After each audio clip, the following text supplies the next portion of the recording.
আসসালামু আলাইকুম সুপ্রিয় শিক্ষার্থী, সায়েন্স স্কুলের পক্ষ থেকে সকলকে স্বাগতম। জৈব যৌগের ধারাবাহিক আলোচনায় আজকে আমাদের আলোচ্য বিষয় অ্যালকাইন ও অ্যালকাইনের প্রস্তুতি, অর্থাৎ অ্যালকাইনের পরিচিতি পর্ব এবং সেই সাথে অ্যালকাইনগুলোকে কিভাবে প্রস্তুত করা যায় বিভিন্ন রাসায়নিক সমীকরণের মাধ্যমে, সেই বিষয়গুলো নিয়ে আলোচনা করার চেষ্টা করব। তো প্রথমেই আমরা জেনে নেব অ্যালকাইন কি। তো অ্যালকাইন কি এটা আমরা এর আগে অন্যান্য ভিডিওতে অল্প বিস্তর বলে ফেলছি, তারপরও আজকে প্রসঙ্গক্রমে এই জিনিসটা একটু বিস্তারিতভাবে জানার চেষ্টা করব। তো অ্যালকাইনের সংজ্ঞাটা দেখে নেব যে সকল অসম্পৃক্ত হাইড্রোকার্বনে কার্বন কার্বন ত্রিবন্ধন উপস্থিত থাকে তাদেরকে অ্যালকাইন বলা হয়। অর্থাৎ হাইড্রোকার্বন মূলত হলো কার্বন এবং হাইড্রোজেনের যৌগ।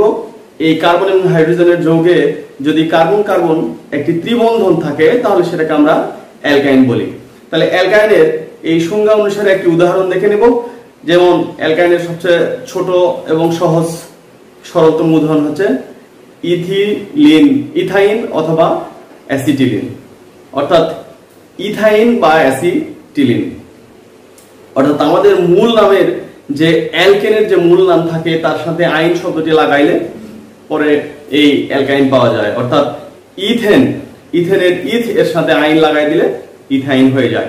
ঠিক এরকম ভাবে এর একটা স্পেশাল নাম অ্যাসিটিলিন।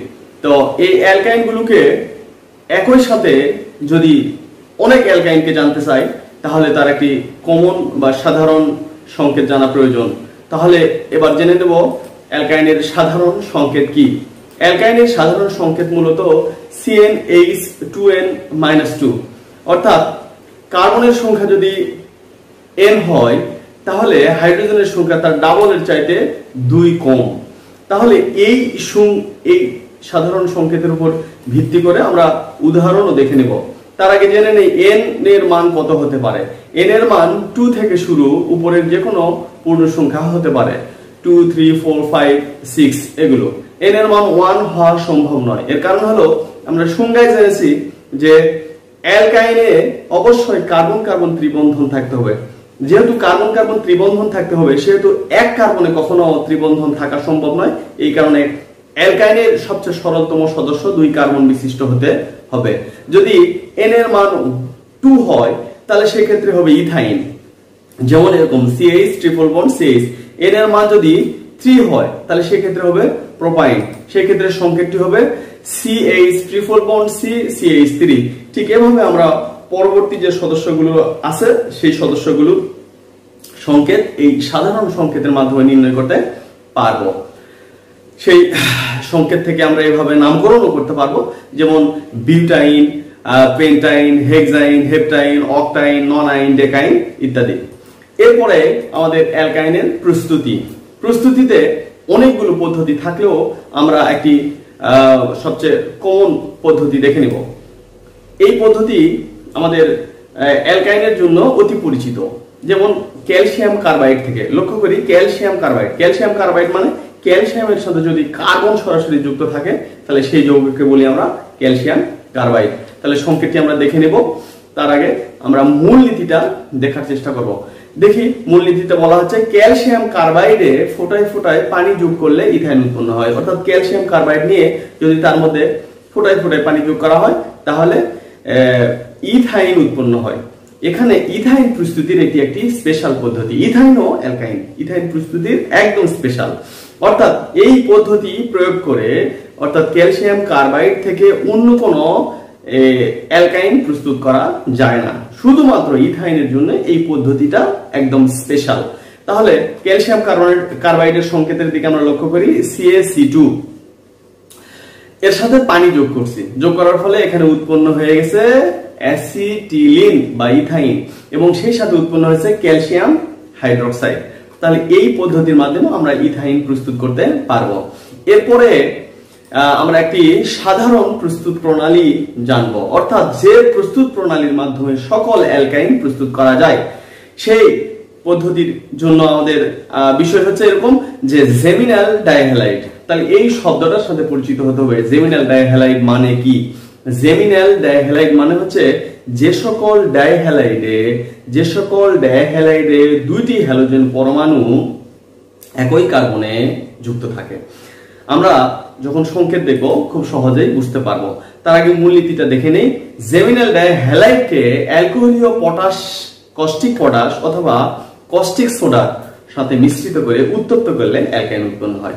তাহলে নিতে হবে জেমিনাল ডাইহ্যালাইড, তার সাথে নিতে হবে কস্টিক পটাশ অর্থাৎ পটাশিয়াম হাইড্রোক্সাইড, আর কি অথবা কি নিতে হবে সোডিয়াম হাইড্রোক্সাইড কস্টিক সোডা নিয়ে এইটা যদি একটু উত্তপ্ত করা হয় তাহলে আমাদের কাঙ্ক্ষিত উৎপাদ অ্যালকাইন উৎপন্ন হবে। তবে লক্ষ্য রাখতে হবে কস্টিক পটাশ অথবা কস্টিক সোডার দ্রবণটা অবশ্যই হতে হবে অ্যালকোহলীয় অর্থাৎ অ্যালকোহল মিশ্রিত হতে হবে। তা আমরা জেমিনাল ডাইহ্যালাইডের একটা সংকেত দেখে নেব। RCH2CH, এখানে দুটি X পরমাণু দেখা যাচ্ছে। এই X পরমাণু দুটি মূলত হ্যালোজেন পরমাণু কে নির্দেশ করছে। আর একই কার্বনে এই দুটি X পরমাণু বা হ্যালোজেন পরমাণু উপস্থিত থাকার কারণে এই ধরনের ডাইহ্যালাইডকে বলা হয় জেমিনাল ডাইহ্যালাইড।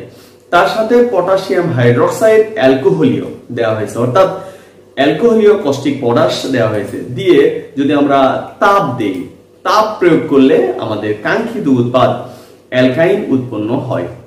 এক্ষেত্রে হয় কি এই দুটি হ্যালোজেন পরমাণু অপসারিত হয়ে কস্টিক পটাশের পটাশিয়ামের সাথে যুক্ত হয়ে পটাশিয়াম হ্যালাইড উৎপন্ন করে।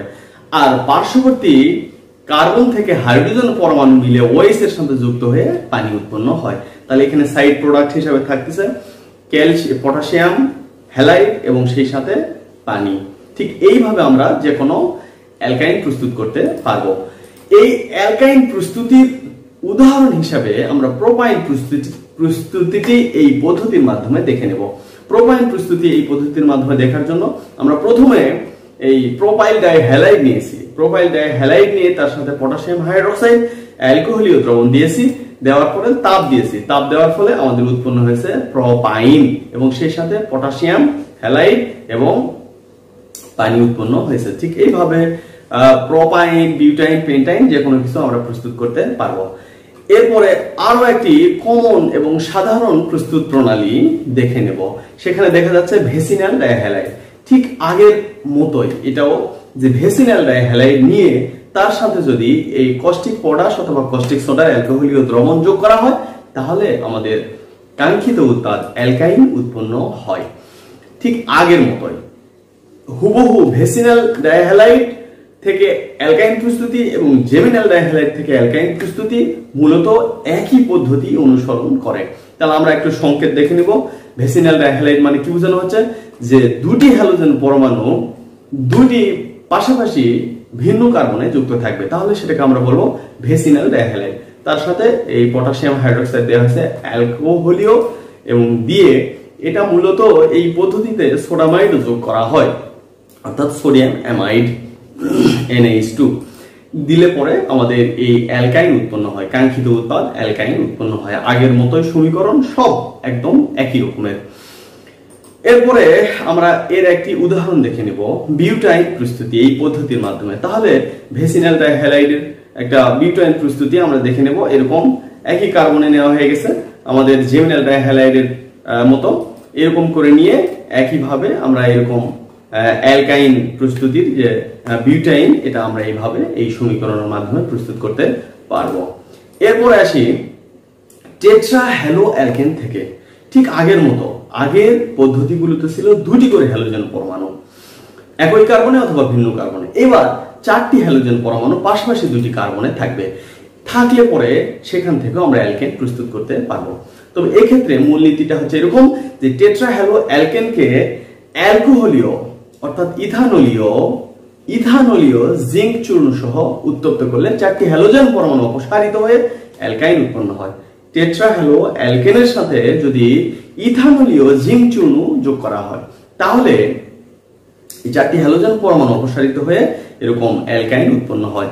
তাহলে এই কথাগুলোর উপর ভিত্তি করে আমাদের সমীকরণটা এরকম টেট্রা হ্যালো অ্যালকেন অর্থাৎ চারটি হ্যালোজেন পরমাণু পাশাপাশি দুটি কার্বনে যুক্ত থাকবে, তার সাথে জিঙ্ক চূর্ণ দেওয়া হয়েছে এবং ইথানল অর্থাৎ ইথানলীয় দ্রবণে এই বিক্রিয়াটি ঘটাতে হবে। তার সাথে তাপ দিলে পরে আমাদের কাঙ্ক্ষিত উৎপাদ অ্যালকাইন উৎপন্ন হয়। ঠিক এই পদ্ধতিগুলো অনুসরণ করার মাধ্যমে আমরা অ্যালকাইন প্রস্তুত করতে পারবো। এরপরে আসি আমাদের প্রোপাইন প্রস্তুতি, এই পদ্ধতির মাধ্যমে প্রোপাইন প্রস্তুতি। ঠিক এভাবে আমরা প্রোপাইল টেট্রা হ্যালাইড নিতে হবে, নিয়ে তার সাথে জিঙ্ক চূর্ণ এবং ইথানল যোগ করে ইথানলীয় দ্রবণে নিয়ে যদি তাপ প্রদান করি তাহলে আমাদের প্রোপাইন প্রস্তুত হয়ে যাবে আগের মতোই। ঠিক এই পদ্ধতিগুলো অনুসরণ করে আমরা যে কোনো অ্যালকাইন প্রস্তুত করতে পারবো। এবার আমরা একটা সমস্যা সমাধান করার চেষ্টা করব। তোমরা চিন্তা করো কিভাবে করা যেতে পারে। যেমন ইথিলিন থেকে কিভাবে অ্যাসিটিলিন প্রস্তুত করব। ইথিলিন মানে হচ্ছে যে 2 কার্বন বিশিষ্ট যৌগ হবে এবং সেখানে একটি দ্বিবন্ধন থাকবে। তাহলে দ্বিবন্ধন বিশিষ্ট যৌগ থেকে ত্রিবন্ধন বিশিষ্ট যৌগে রূপান্তর করতে হবে। তাহলে কি করা যায়? তাহলে এই পদ্ধতি এমন একটা পদ্ধতি অনুসরণ করতে হবে যার দ্বারা আমাদের অ্যালকেন থেকে অ্যালকাইনে রূপান্তরিত হতে হবে। তাহলে আমরা কি করতে পারি দেখে নেব। সমস্যার সমাধানের জন্য আমরা প্রথমে এই ইথিলিনের সাথে ব্রোমিনের বিক্রিয়া করাবো।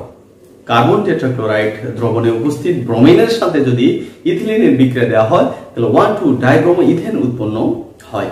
এই 1,2-ডাইব্রোমো ইথেন প্রস্তুতির এই বিক্রিয়াটা মূলত অ্যালকিন শনাক্তকরণের বিক্রিয়া হিসাবে পরিচিত। তাহলে অ্যালকিন শনাক্তকরণের বিক্রিয়াটা কাজে লাগাই আমরা এখানে ভেসিনাল ডাইহ্যালাইড প্রস্তুত করে নেব। ভেসিনাল ডাইহ্যালাইড যদি প্রস্তুত করতে পারি তাহলে এর সাথে আমরা পরবর্তী ধাপে আমাদের এই অ্যালকোহলীয় দ্রবণে যদি কস্টিক পটাশ অথবা কস্টিক সোডা যোগ করা হয় তাহলে 2 অণু হাইড্রোজেন হ্যালাইড হাইড্রোজেন ব্রোমাইড অপসারণের মাধ্যমে অ্যাসিটিলিন উৎপন্ন হয়। যেমন এরকম এই ডাইব্রোমো ইথেন এর সাথে আমরা পটাশিয়াম হাইড্রোক্সাইড যোগ করছি অ্যালকোহলীয় দ্রবণে, তাহলে আমাদের কাঙ্ক্ষিত উৎপাদ অ্যাসিটিলিন উৎপন্ন হয়ে গেছে। ঠিক এভাবে আমরা ইথিলিন থেকে ইথাইন প্রস্তুতি বা অ্যাসিটিলিন প্রস্তুতি করতে পারি। ঠিক এই পদ্ধতির আগের পদ্ধতিগুলো অনুসরণের মাধ্যমে এইভাবে আমরা যে কোনো অ্যালকিন প্রস্তুত করতে পারবো এবং এই সংক্রান্ত সমস্যাগুলি সহজে সমাধান করতে পারবো। আশা করি আজকের ভিডিওটি তোমাদের অত্যন্ত ভালো লেগেছে। যদি ভালো লাগে অবশ্যই আমাদের ভিডিওটি লাইক দিবে, কমেন্ট বক্সে কমেন্ট করবে এবং বেশি বেশি শেয়ার করবে যাতে করে সকল শিক্ষার্থীদের মধ্যে এই ভিডিওটি পৌঁছে যায়। সকলকে আবারও ধন্যবাদ জানিয়ে শেষ করছি। আসসালামু আলাইকুম।